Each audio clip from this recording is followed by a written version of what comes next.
Welcome to Victor's Children, a podcast from so-called Canada talking socialism from below. My name is David Camfield. I live with my partner and cat in Winnipeg, Manitoba, which is in Treaty 1 territory, the traditional territory of Anishinaabe, Cree, Ojibwe, Dakota, and Dene peoples, and the homeland of the Métis Nation. All those of us in the Canadian state who aren't Indigenous need to commit ourselves to the struggle against settler colonialism.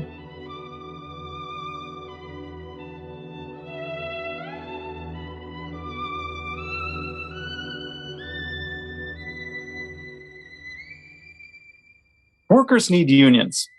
At the same time, unions as they exist today are profoundly inadequate organizations for workers to use to defend themselves and fight to improve their conditions within capitalist society. Unions today are bureaucratic workers' organizations, shaped by many rules that workers themselves can't easily change. These include laws and collective agreements that tightly restrict when workers can strike, or sometimes ban strikes altogether, and require the use of a formal grievance and arbitration procedure to resolve disputes between unionized workers and employers over workplace rights. Union constitutions and bylaws are another source of bureaucracy. Within unions, members elected to full-time leadership positions and staff members who work for the union, usually hired, although they're elected from the membership in a few unions, have enormous influence. Putting together full-time officials and staff, I call them the officialdom, just as a shorthand. As a group, the officialdom is a distinct social layer with interests that aren't the same as those of the workers it represents. Now, there are lots of differences within the officialdom in terms of how people approach unionism and their politics and so on. But as a whole, the officialdom needs union institutions to function without much disruption, so its members can keep being full-time officials. And ultimately, they need bosses and often state officials to deal with them, and they need their salaries paid. So this means that whether officials are right-wingers, social democrats, or revolutionaries, the officialdom will usually oppose workers doing things that could threaten the union as an institution, like strike in a way that defies the law and could lead to massive fines. And that's a problem, since the most effective union tactics, for example, strikes with hard picket lines, sympathy strikes, and unexpected wildcat strikes, are all illegal in Canada. So this episode is about whether, given all of that, socialists should take jobs working as staffers for unions. And I'm joined on this episode by three socialists with a lot of union experience. So I'm going to ask you to introduce yourselves and briefly tell listeners a bit about your experience with unions. Let's start in the West and move to the East. Okay, well, my name is Gene McGuckin. I'm a retired past president of Paper Workers Local in Burnaby, British Columbia, a suburb of Vancouver.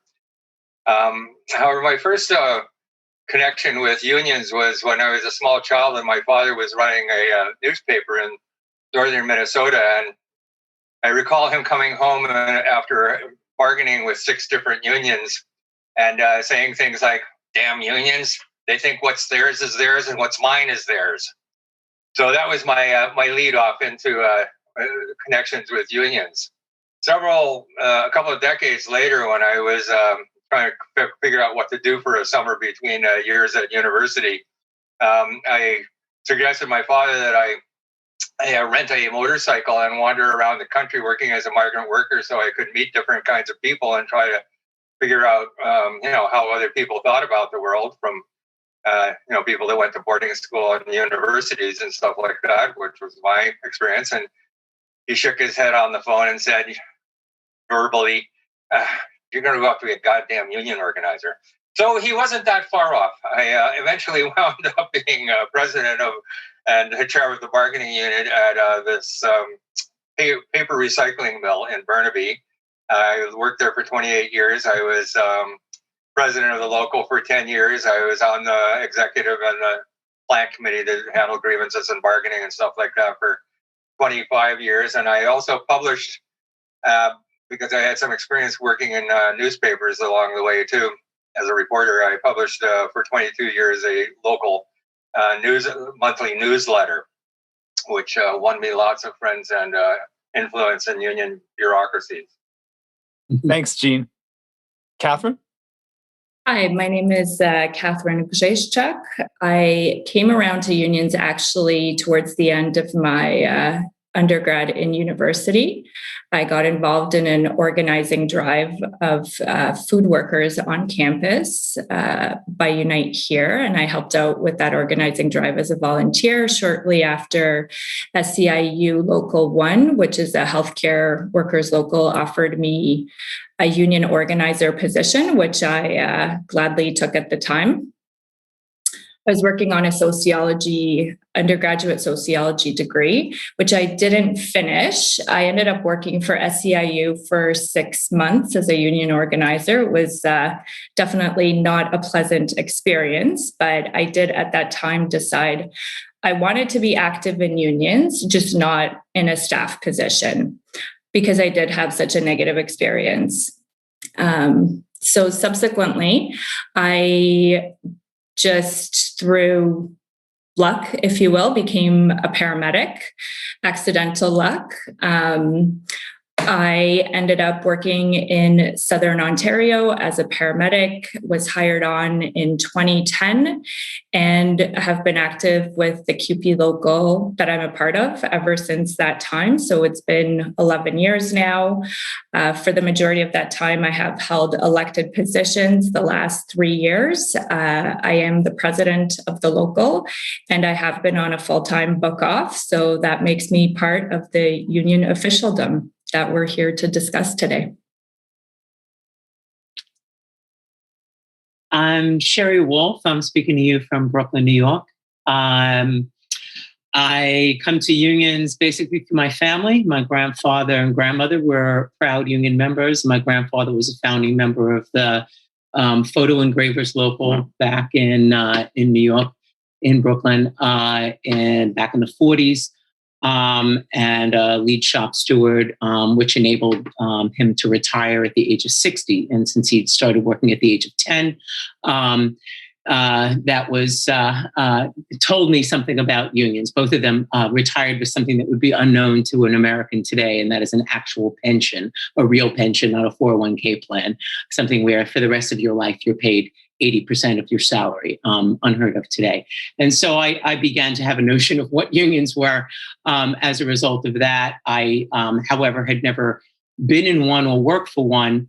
In my working life, prior to the last 8 years, I've been a revolutionary socialist active in the International Socialist Organization for decades, since the early 80s, and mostly worked on Madison Avenue in advertising, doing whatever stupid, useless job I could do that would require exactly zero brain energy so that I could devote my entirety of my life to radical politics and organizing and real things that mattered to me, and pay my bills at the same time and dress the way I wanted to. And 8 years ago, I was hired on to be an organizer, and now I'm the senior organizer of the faculty, grad, postdoc, adjunct union at the State University of New Jersey at Rutgers AUP-AFT. And that's the position I occupy now. But they hired me on as a red, knowing what they were getting. Okay, thanks, everyone. So the central question that we're going to talk about today is, should socialists take union staff jobs? Would any of you like to go first? I should clarify that all of the different posts that I held in the union were book-off jobs. I stayed on the tools and while I was driving mobile equipment in the yard, so to put out the newsletter or to go to meetings or to I just booked off a day or 2 days or a week or whatever, right? But I went back and was again under the supervision, so I was never a full timer. So it's I was offered a job one time. The rep that I had, whom I quite liked, is an elder Austrian fellow and fairly left wing. Called me up one day and said, "Come and have lunch with me in my neighborhood." Where, Metro Vancouver is a fairly sprawled place, not as big as the GTA, but still a fairly sprawled place, and not as big as New York City either. Anyway, we sat down and he said, "So I'm going to retire in 2 years. What are you going to do?" I said, "Do you mean am I going to take your job?" And he said, "Yeah." And I said, "No." And he said, "Why not?" And I said, "Well, because I don't agree with the union leadership on a myriad of things, and I'm not going to let them shut me up." And he said, listen, I was president of the local at the time. He said, listen, you don't have the same politics as your members now, right? And I said, that's true, but my members can vote me out of office. They can't vote me out of an income. And I'm not putting myself in a position where that can happen. So that was my basic orientation. I should also say I come out of a far left background too, and the Fourth International Socialists in Canada. And as a matter of fact, the reason I was working at the paper mill was because it was an assignment, and it turned to industry assignment, right? So I didn't know it was going to be a 30-year assignment, but that's okay.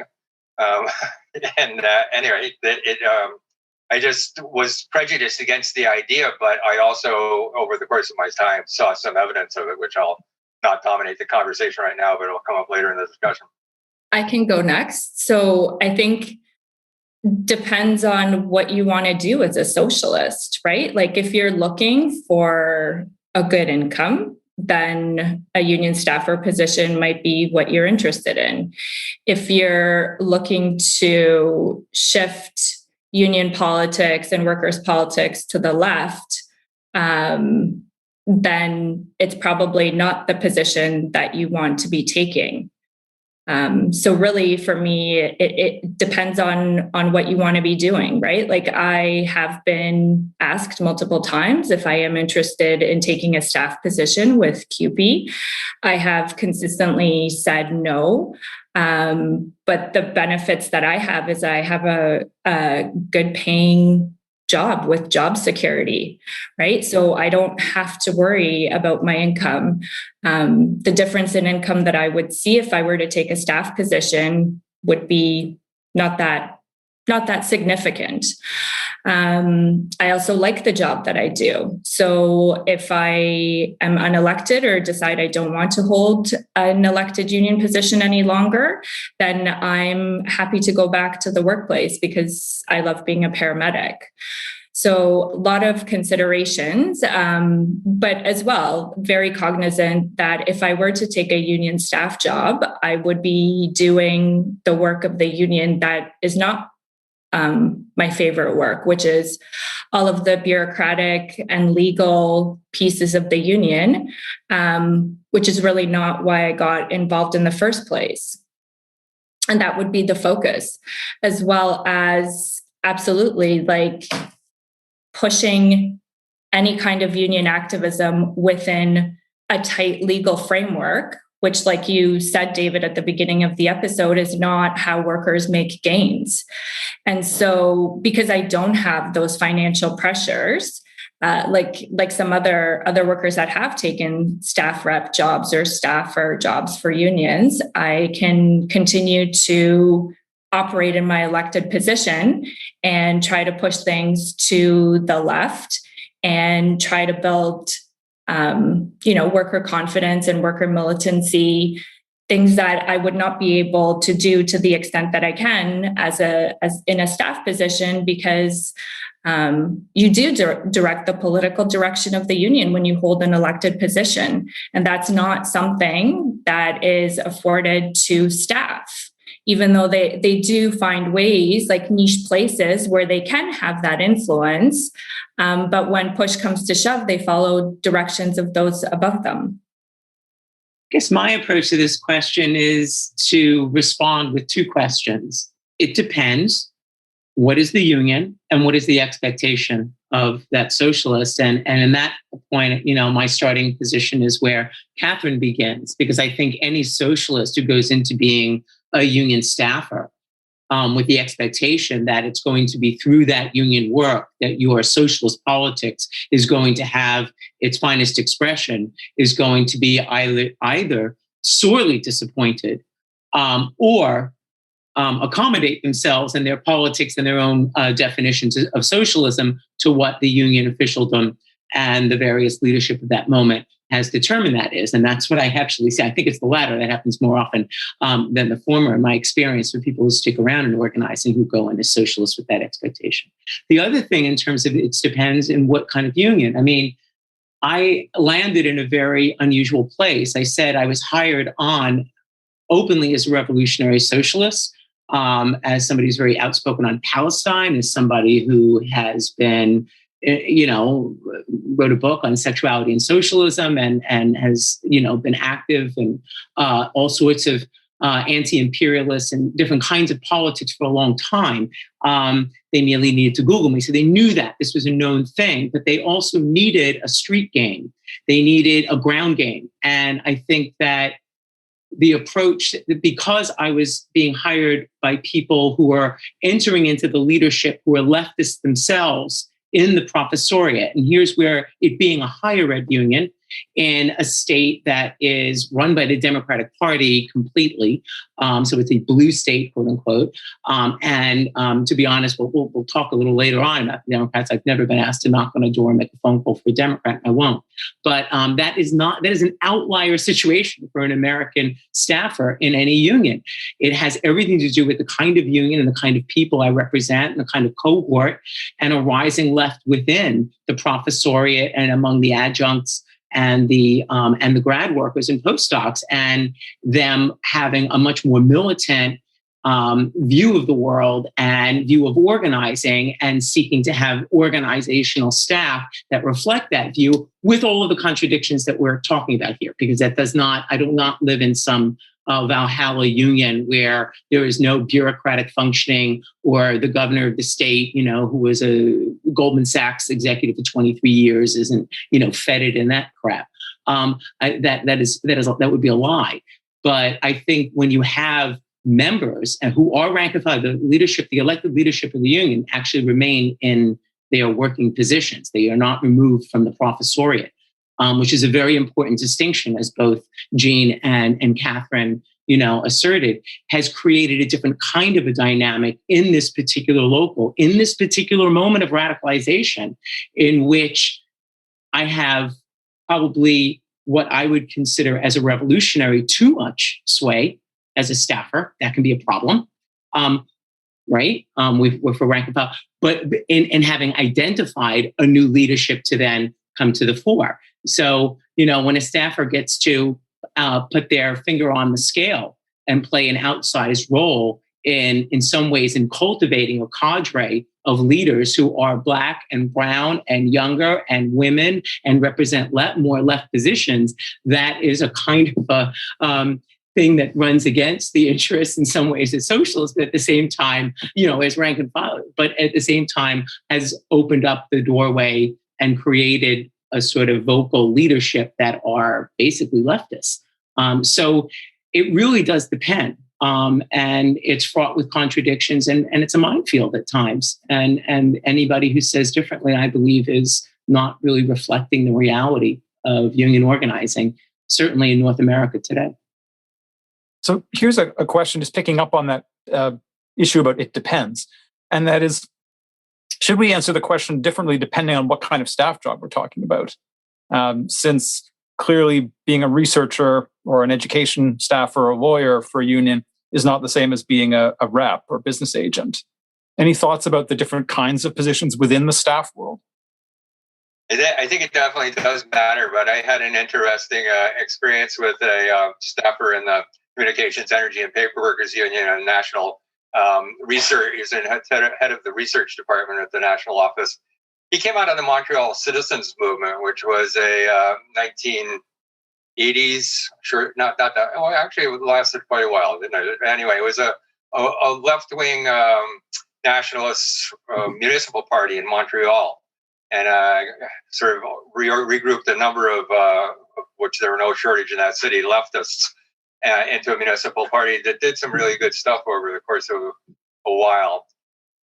His relationship with me was like, I would run into him on the street sometimes when he was in town, and he would introduce me to a fellow staffer as, "Oh, this is Gene, a perennial thorn in the side of the leadership," which was sort of a compliment, but also sort of a rebuke.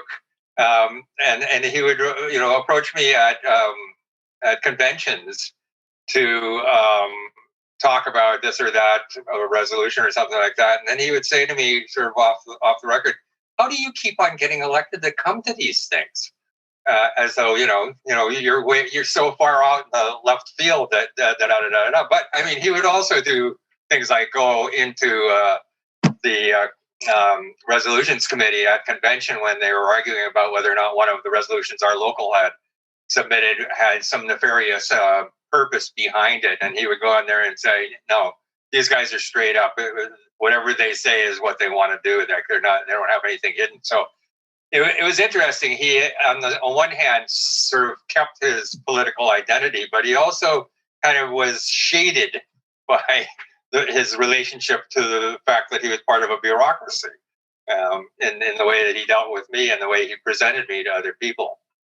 So one of the things that I've noticed in terms of different staff positions is that, and again, as Sherry was saying, depending on which union you're talking about, because there's such huge variations of a union's political orientation or a local's political orientation over time and across unions. So that does make a difference. But union organizers, I find, tend to be given a lot more leeway and are a lot less supervised and overseen than a business agent position or a lawyer position. So I do feel like there is a bit more freedom there. I tried to actually reflect on why that might be. A union organizer is basically the only link that those workers have to the union, right? And because they're not already paying dues, and because there is not much in terms of legal constraints that comes around that, because they're not yet organized into a union. And so the legalities don't necessarily yet apply. There does tend to be a lot less oversight over that type of work. I've also found, to be honest with you, that workers that as a group tend to bring in less dues are watched much less closely, and there's much less concern about what happens within those kinds of groupings of workers, rather than workers who are better paid, tend to have full-time jobs, predominantly white men, bring in a lot of union dues. And so staff tend to be anything, that raises a flag around what's going on in those kinds of groups of workers. Staff tend to be deployed to pay a lot more attention with specific directions, if you will. So I do think it depends. I think it depends on the union, but for the most part, even union education, those folks are given a curriculum of what they're supposed to teach. There's very little leeway there in terms of being a lawyer. My general experience has been they're legally defending the union, right? So those positions come with quite specific direction. And I don't think that there's very much leeway overall in those types of positions. And certainly with a staff rep position, it's all about functioning within the legal framework and making sure that happens very smoothly, right? I agree with Catherine. I think that's absolutely true. I think as an organizer, what I do is very different from the contract enforcement folks who are working within the narrow confines of the law, which obviously goes against workers. It's the bourgeois law in a bourgeois state, and it's going to be, against us. And so they're always trying to find some little nuance or some sort of schniggly detail to go, navigate through that labyrinth to find some way out. That's not what I do. And I think that the reason why it's probably more possible, again, in certain kinds of unions, like the sort of union that I'm at, to be an out socialist and hold on to your principles and your politics and actually be respected by workers and live to whatever degree a person can your politics, because you're most in touch with the rank and file. What do I do all day? I'm literally in faculty offices, or in the coffee shop, or in the bars, or in their labs, and listening to them about their issues. And so you develop a rapport and a certain camaraderie, and that has great I find it very fulfilling, frankly, as a job. It's a fulfilling thing. You're able to help people, and I don't mean, to get them some benefit. Yeah, sometimes, but usually it's about bringing people together for some sort of collective solution around the boss. There's no easy answers in that, but I think that it's, it provides, again, in some of the better unions, a venue through which somebody can actually be a socialist in a union and not just some sort of functionary who's, carrying out the dictates of someone else. Because there has to be, if you're going to be out there and be effective on the day-to-day with people, then there can't be a high degree of hands-onness, especially in a large union of thousands and thousands of members. It just simply wouldn't be possible. You have to have people who can think on their feet and think and are expected to think for themselves and act accordingly. And that's, that opens up obviously certain opportunities for a socialist like me. Yeah, and it's interesting because from what you've said, Sherry, that the local you work for is led by, a pretty unusual kind of a leadership, or uncommon, unfortunately, in terms of the approach that they take, which is very different from working for a national or international union, where so even if you're a staff organizer, you're probably reporting to a head organizer, and they've got a very distinct ideology about how organizing happens. So on, I imagine this may resonate with your experience, Katherine, when you were involved when you had that staff job that you mentioned at the beginning. So I think that's worth people thinking about in terms of, if you're staff, who do you actually report to? Who do you take your orders from at the end of the day? Mm-hmm. So let's talk a little bit about things that some of the pressures, I guess, that socialists and staff jobs face. Any thoughts about that in terms of what kind of pressures people find themselves under, to things that they have to avoid doing in order to keep their jobs when they work in conventional staff positions? Things that you might have seen happen or that you know about? I can give an example from this week. And next week, I'll give an example from next week. And that is our union was actively and devotedly involved in a struggle, a local fight that pit the union in community, in coalition with people in the community in a largely Latinx, working class and poor community with a large number of immigrants in New Brunswick, which is where one of the main campuses of Rutgers is located, against all the powers that be, including the head of the university, but also the governor and, all the big muckety-mucks that run all the big things that muckety-mucks run.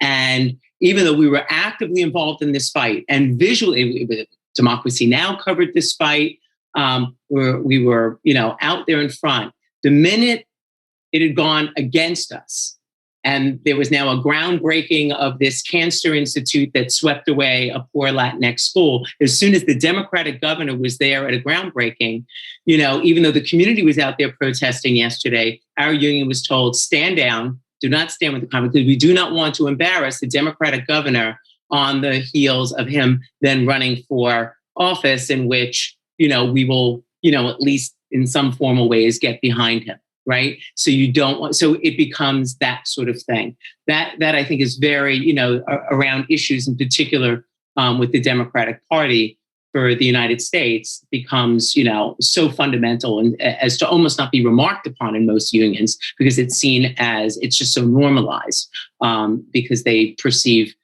public officials as actually that we have to, bow down to them and be obsequious to them, and that not them delivering for us. It's completely, from what it should be. So it's cockamamie, and that is in fact, and then of course the ordinary stuff would be, being asked to go lie to people that if they just get out there and vote for this Democrat, that everything will be better. And we know that has never been the case.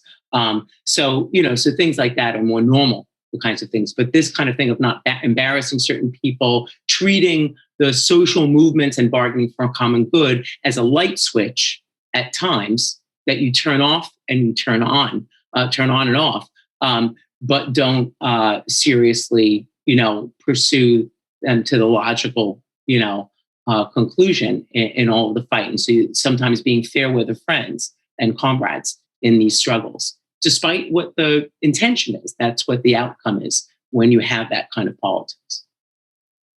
I mean, I think whatever the political trajectory is, like what Sherry was talking about, at the end of the day, the constraint is that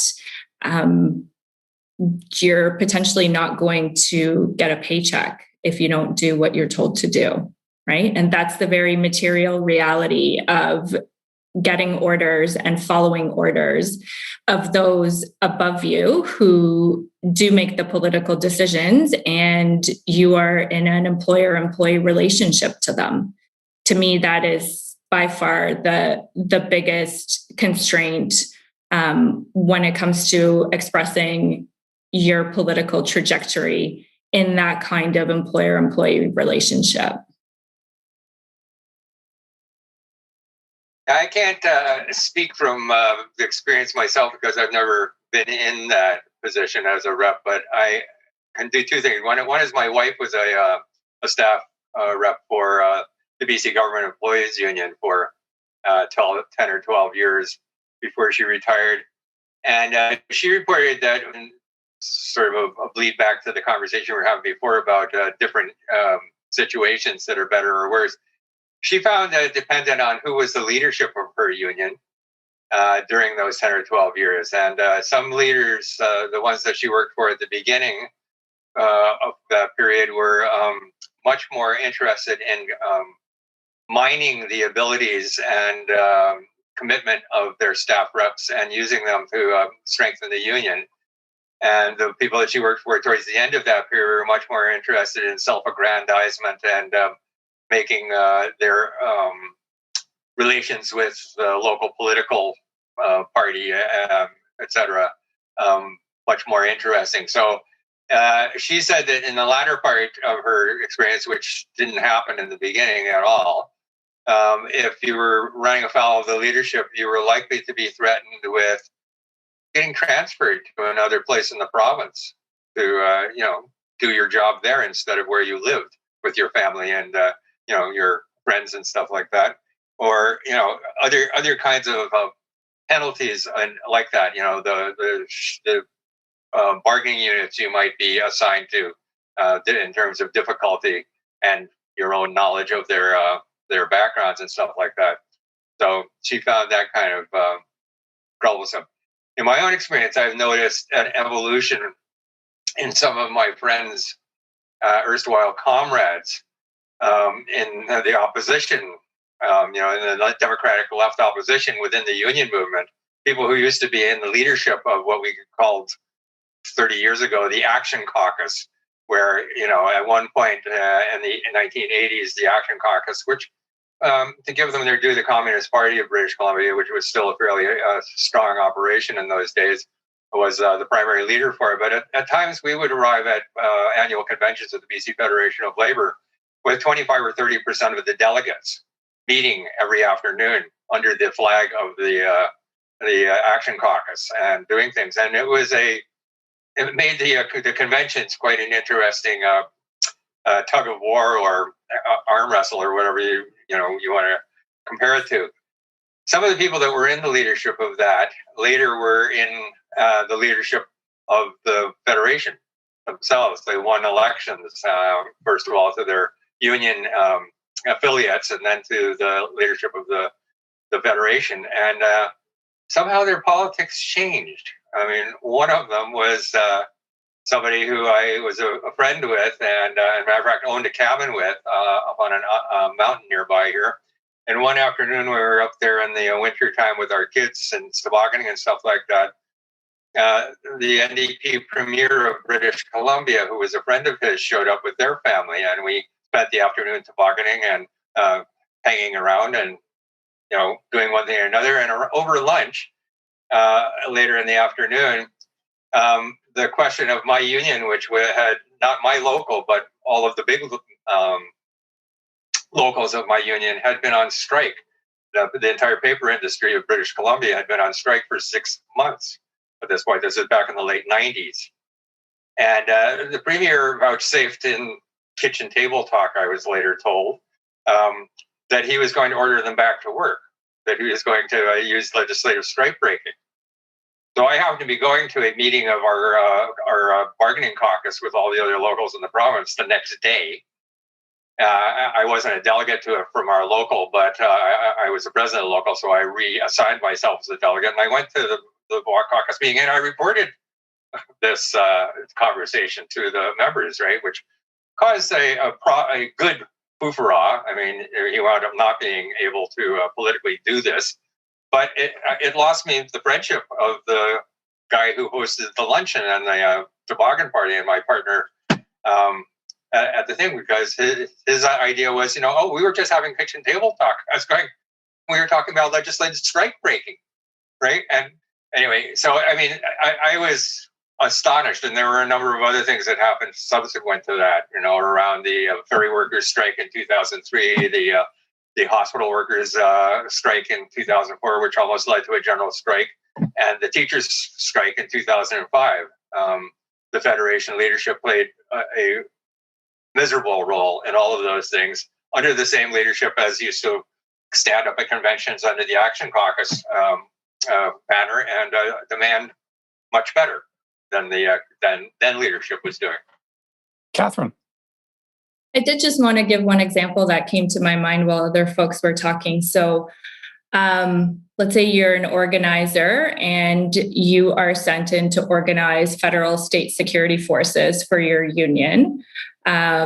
Workers that either work directly for the RCMP or indirectly for the RCMP.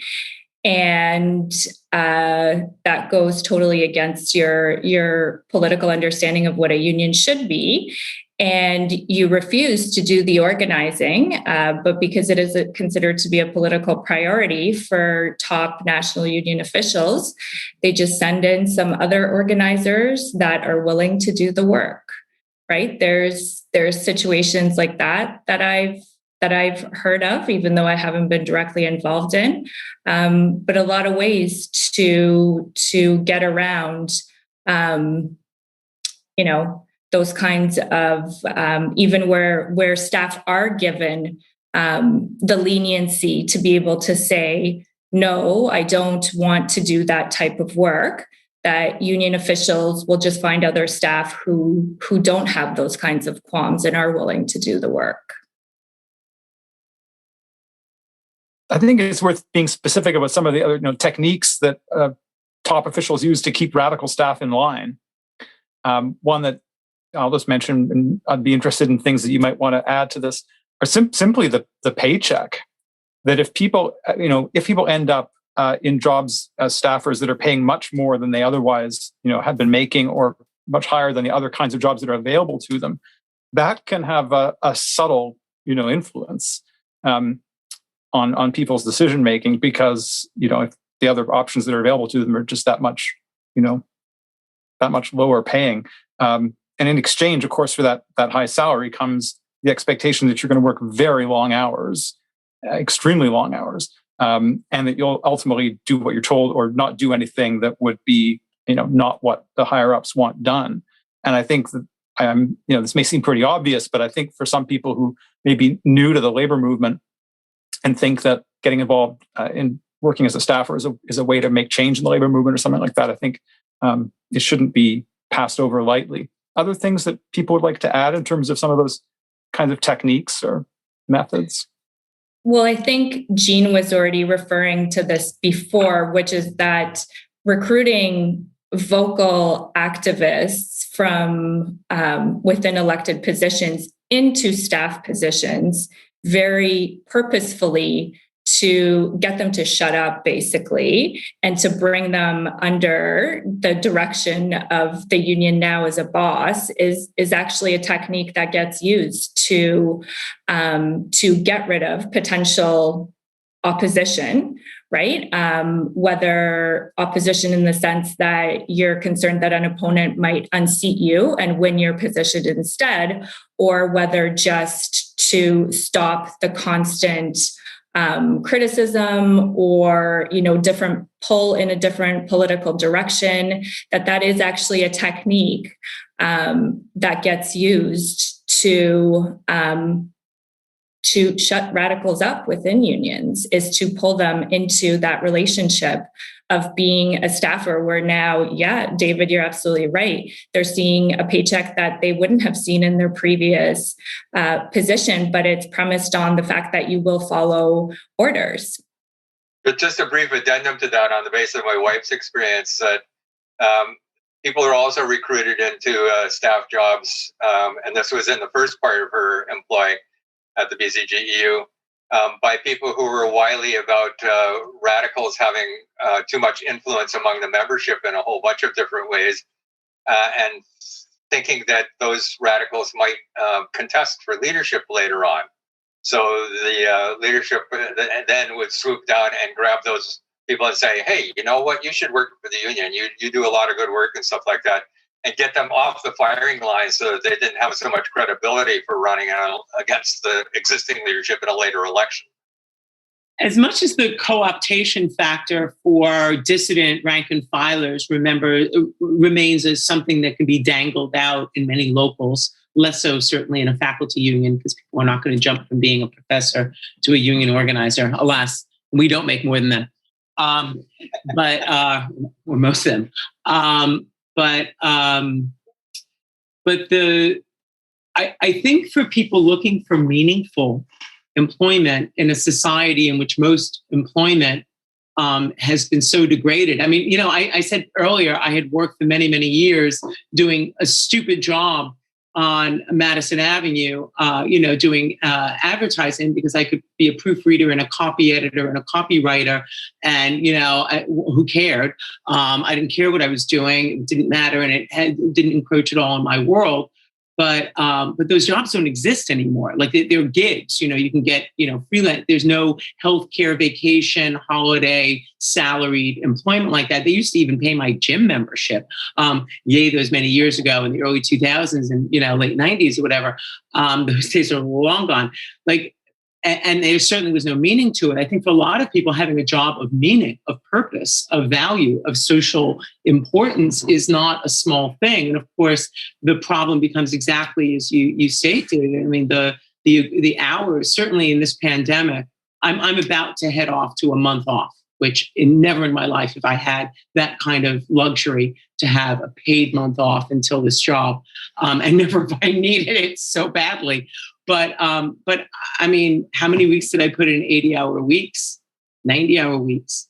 Being on call Saturdays, Sundays, late at night, people in duress, people in trauma, people in all sorts of, horrible situations. And of course, you help out because you care about them, them. And that is something that is that's a lot of people, and unlike working for an NGO, like I am in a unionized staff. I do have a unionized position. I do have very good, terms of employment and insurance, which my wife is covered under, and all of that kind of thing, which could rarely exist for somebody right now. So I think that those are both the financial, but also, if you will, the emotional and sort of intellectual pleasure and joy of doing something of that, like that, can be a way of sort of having endless work that can nonetheless be gratifying, but also, grating and, stress-inducing to the max. And I think it's an important issue, and it dovetails with the rise of what Sarah Jaffe in her book "Work Won't Love You Back" talks about in terms of the "do what you love" work ethic, right? That I think this is actually there's a cultural shift that's it's not like night and day, but it's been over time a shift where more and more young people are being told, do what you're passionate about, right? Find your meaning in your paid employment. That's a particular orientation, which is very different than the one you described, Sherry. The idea of just doing the job that would allow you to do the meaningful things outside the job, right? Which, yes, I'm sure for Gene, not wanting to ask Gene to date himself, but there were way more jobs at a certain point that socialists and other radicals could take that made it easier to do that. And I think also there were probably more meaningful opportunities for political involvement in many situations. So it felt very much more compelling to commit to find meaning in these other kinds of things that you'd be doing off the clock, right? In your time away from your paid work. And I think that is part of the landscape now around how young radicals looking to find meaningful things to do with their lives relate to the possibility of union staff jobs. Yeah, there's just another little footnote here. Even though I was never in a staff position or even a temporary staff position, definitely the fact that I was a union activist and what was folksily called a shit disturber at those points made it possible for me to work in a paper recycling mill for 30 years. I mean, driving a forklift and a front end loader around a yard full of garbage would not have fed my soul very well if I hadn't also been,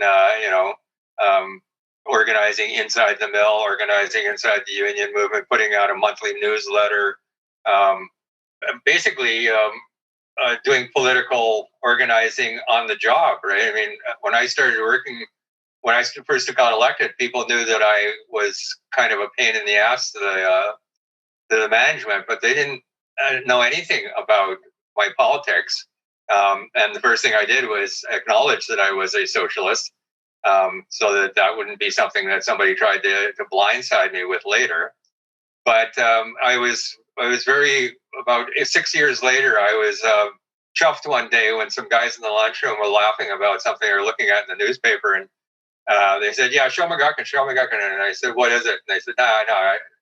And it was a cartoon strip of a guy sitting at a bar, and another guy came over and said, "What's the problem? What are you drinking so much for?" And he turned to the guy and said, "I'm the last communist in the world."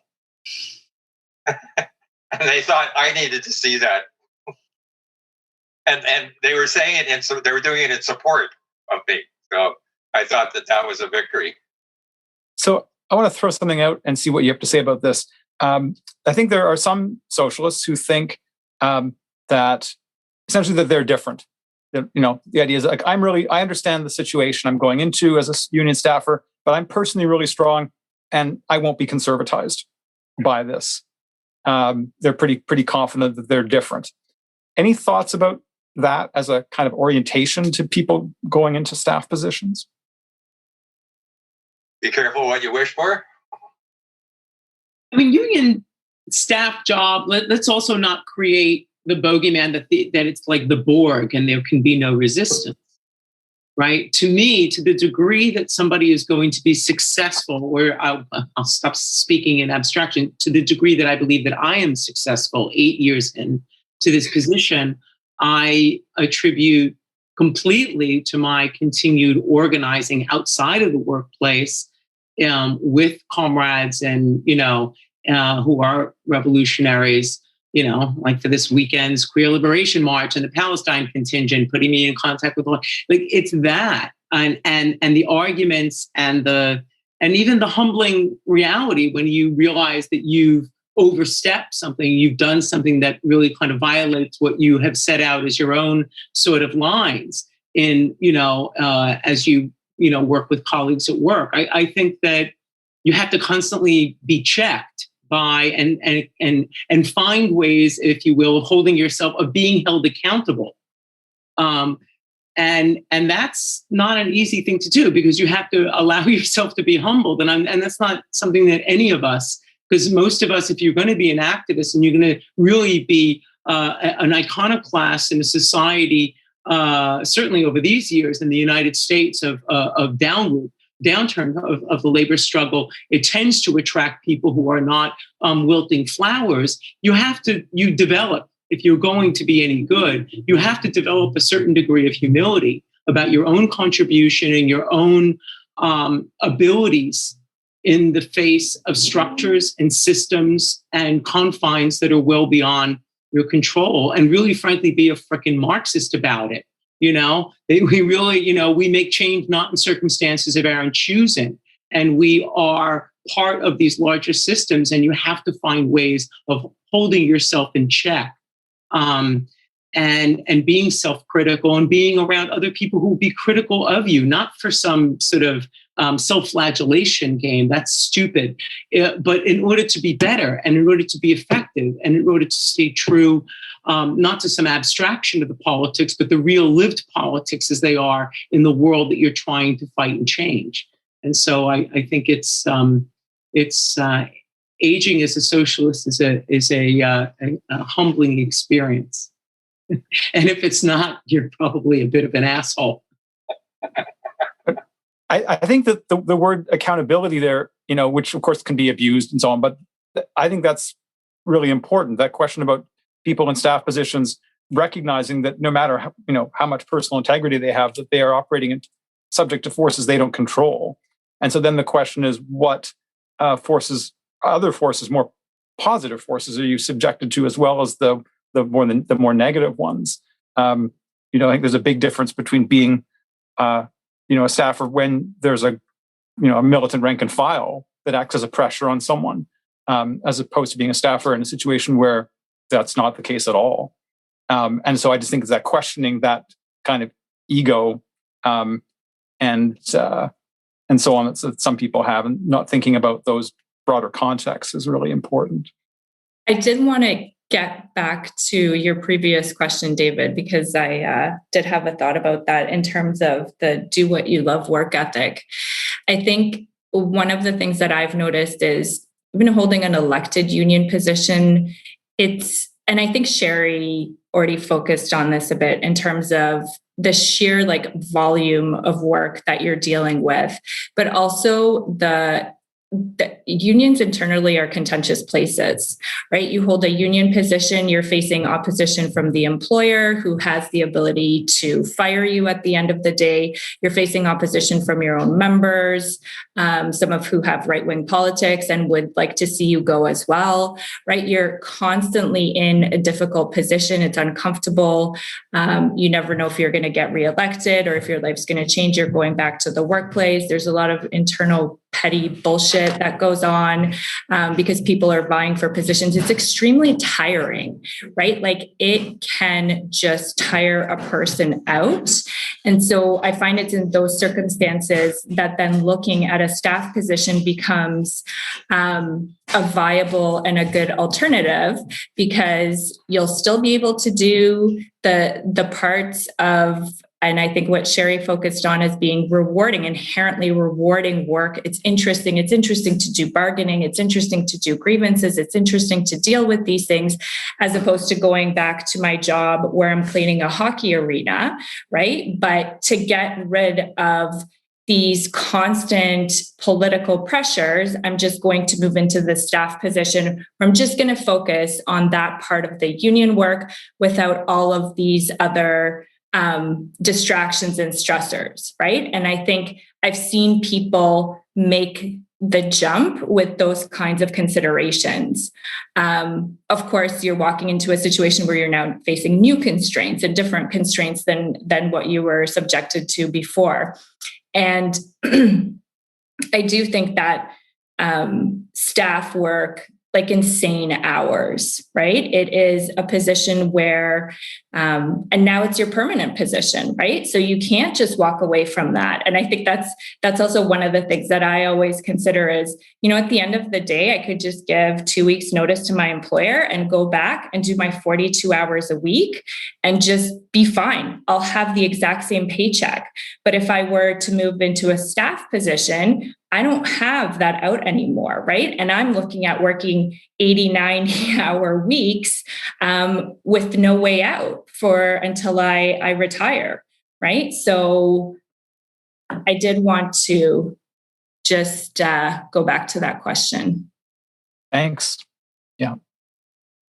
So my fellow editor of Midnight Sun magazine, Daniel Karasik, said, in thinking about this question that we've been talking about, that in their words, the need to find decent paying work that isn't entirely hateful in a brutal job market plays a huge role.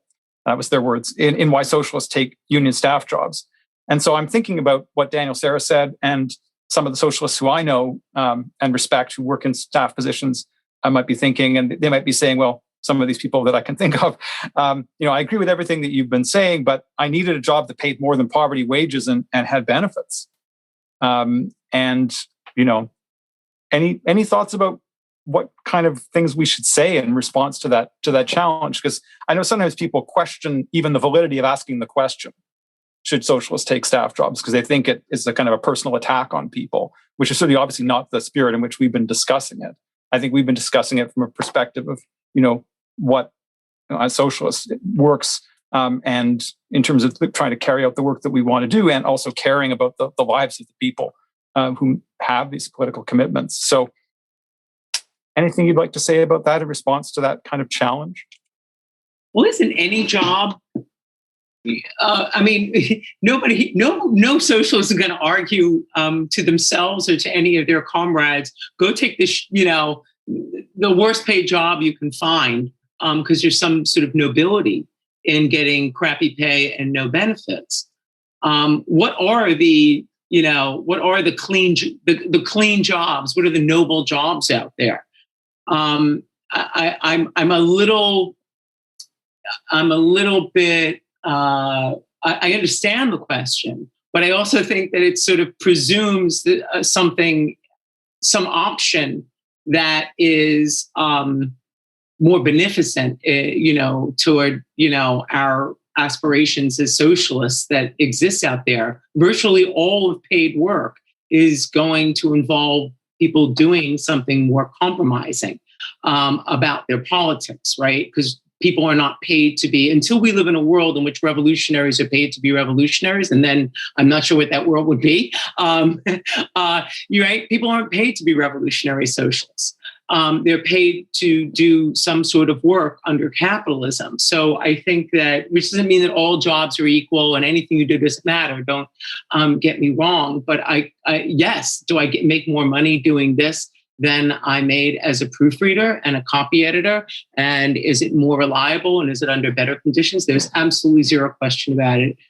I absolutely do. And at the age of 48, when I did take this job, after decades of being very poorly paid, it sort of come upon me that at some point I was probably not going to work to death, and I probably want to stop working and not be an impoverished person, and that I should get a job that actually paid me. And what do I know how to do that is still capable of making an income? It hadn't even occurred to me, frankly, to be a union organizer until they came to me and asked me to apply for the job. But I do think, when you compare it to what else is anybody doing, what are the clean, what are the socialist jobs? They're really just, we don't live in that world. And there isn't even, frankly, the flexibility that workers had in the 70s or even in the 80s, where you could go and be a little bit footloose and fancy free as a militant in this workplace, get canned because you were, outspoken and move on to another workplace. I did that. I was, did that and tried to unionize and organize my coworkers. Yes, even in white collar, advertising, the late 1980s and early 90s, and I knew I could move from one job to the other. And, I was always going to make a pretty crappy wage to just afford my little apartment in the East Village on, whatever. And 1 or 2 weeks off a year. That's, I think we have to question the question in some ways, because it presumes a certain naive notion about what is the nature of labor under capitalism, and what are the options that individuals have for sort of pleasant, uncompromising jobs. When I was a proofreader, after all, what was I proofreading? Stuff for Citibank and IBM and Sheraton Hotels and Benson and Hedges cigarettes. I don't defend any of them, but it was a wage.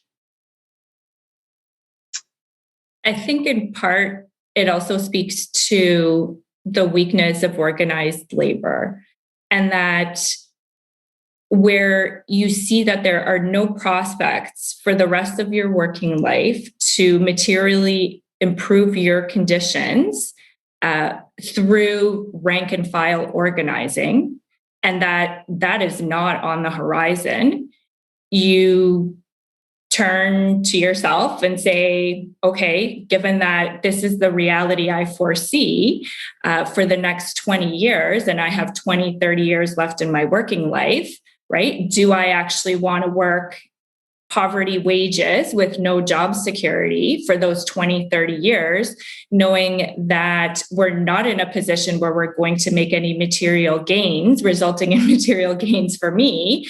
And within that context, an individual solution of moving into a staff position becomes very reasonable and very, like, it's understandable why people do it, right? And I think that's where I started off with saying, I'm in a privileged position where I make a good wage. And so I don't have to worry about poverty. And so the decisions that I get to make, I have that freedom to not move into a staff position. But I think we need to think back to, like, what actually are the realities, the material realities of gaining improvements collectively in this moment in time. And frankly, like, they're not really there. And so within that context, of course, people are going to take staff positions in order to improve their own material reality. Yeah, I generally advise people that are starting to politicize and that are getting themselves into situations that are frankly not very good for them and health-wise and stuff. I say to them, the first responsibility of every revolutionary is to maintain themselves in good fighting shape. So if that means that you have to retire from the front and rest every once in a while, retire from the front and rest, because that's your responsibility. But also, in terms of this question, it's another, that depends, right? I mean, when I got the job in the paper mill in 1979, I was... I was supposed, my life trajectory is supposed to be completely different when I went and met up with some old schoolmates 10, 12 years later, and I told them I'd been working in a paper mill for a decade and a half. One of them said, "Is this the beginning of a Fred Flintstone joke?" And the other one, because we were Catholic, said, "Oh my God, you've lived the gospel."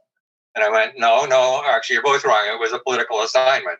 And it was a political assignment in the context of a program that was being carried out by hundreds of people across the country to try and accomplish something. So in that case, the question of whether or not you were going to go and get a job that was fulfilling and paid you a decent wage and stuff like that was in a completely different context than just your own self, looking after yourself. Now, it's altogether likely, well, possible anyway, that after I had been working there for 4 or 5 years in the political organizations that had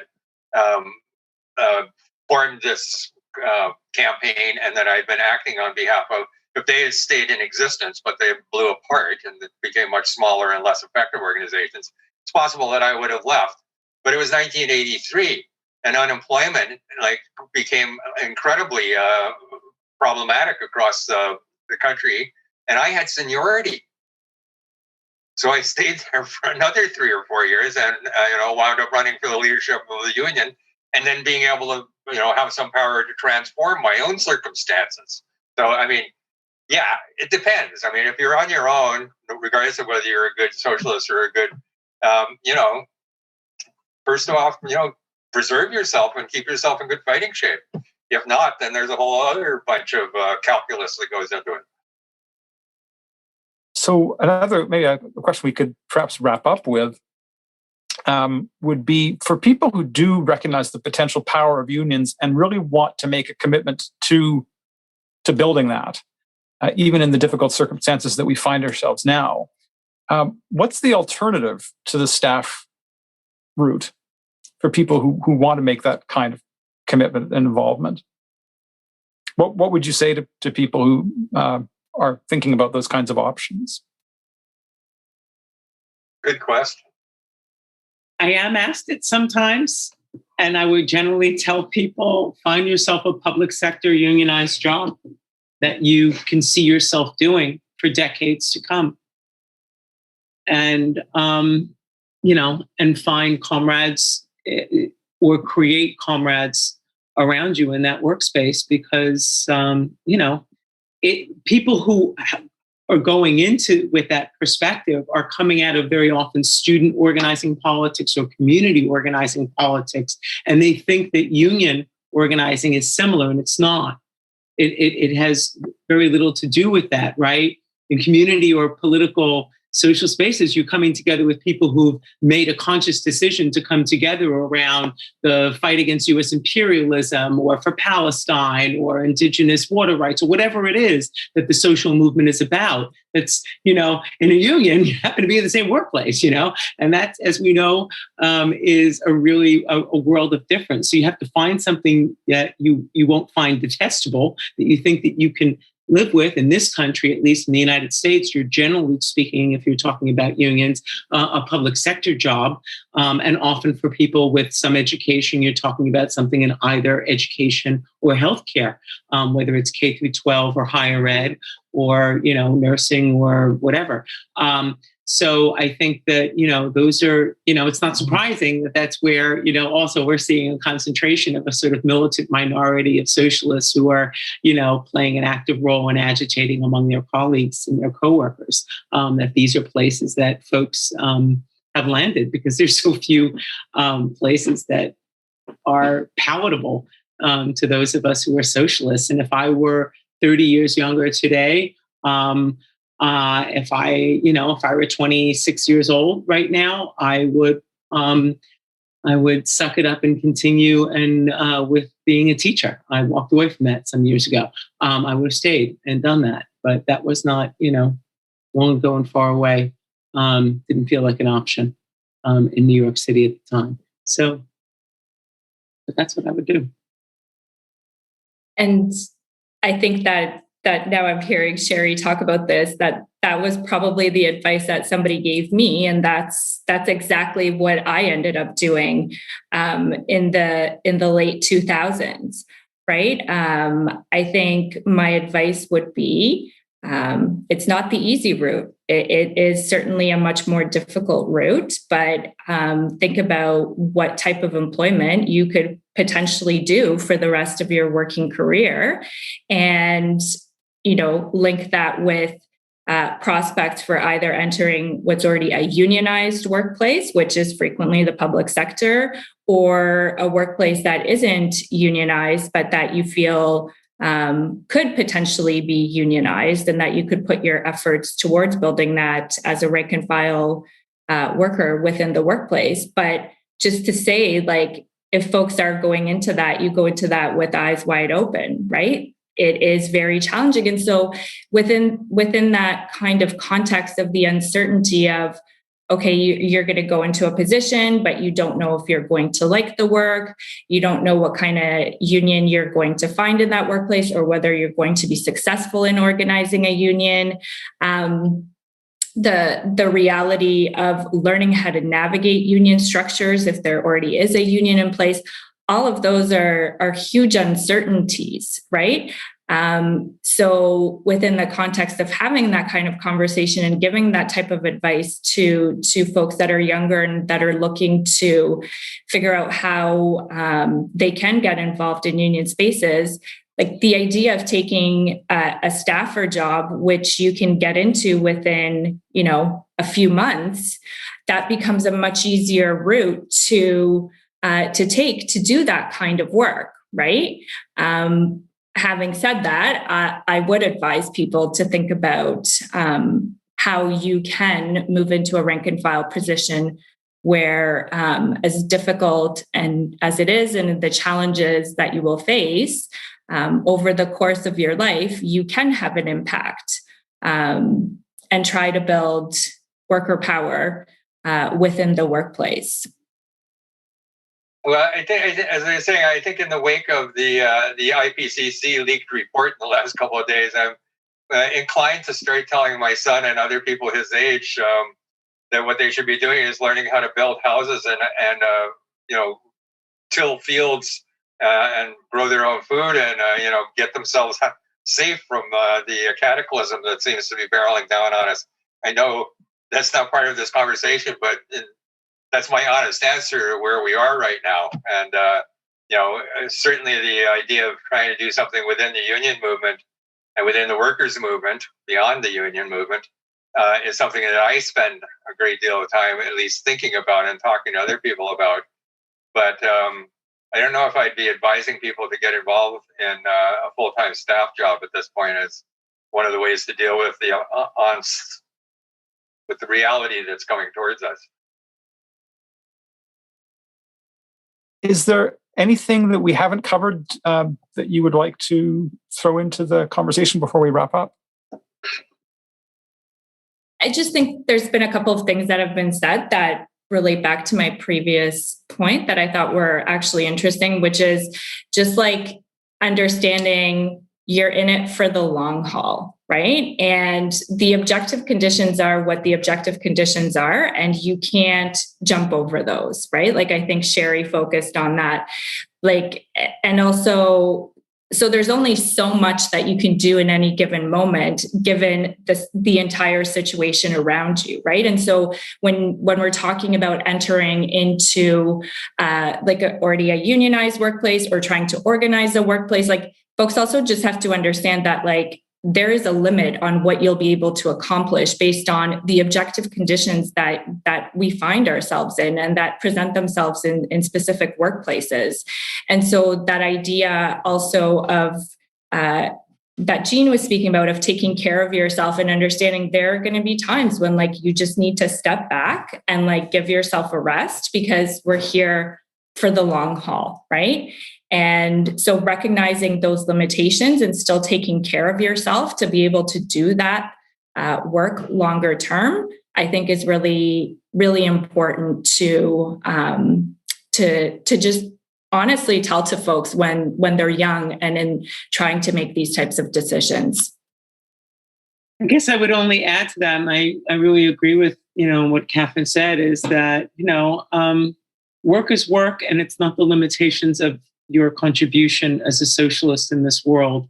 And most of the most meaningful contributions you make politically are likely to exist for most people outside of their workplace until things are at a much higher level of resistance. Unions, after all, exist to renegotiate the terms of exploitation, not to bring down capitalism. And if our goal is to bring down capitalism, then I think we have to have our sights set much higher than staffer positions, or even for that matter, merely as rank and file activists inside of unions. We have to have a bigger politics and bigger struggles that we are invested in beyond the workplace. Well, let's leave it there. Thank you so much. I think this has been a really great conversation. Well, thank you, David, for bringing us together. This has been a helpful conversation, and it's lovely to meet comrades. Yes, indeed. Yes. Thanks for that, David. It's great to meet you, Catherine and Sherry. Likewise, and yes, of course, thank you, David, for bringing us all together. And it was great to meet you folks. That's it for this episode of Victor's Children. I'd like to thank Jonathan Croker, the producer of Victor's Children, without whom the podcast wouldn't be possible. I'd also like to thank Posey Legg, who designed the graphic for Victor's Children.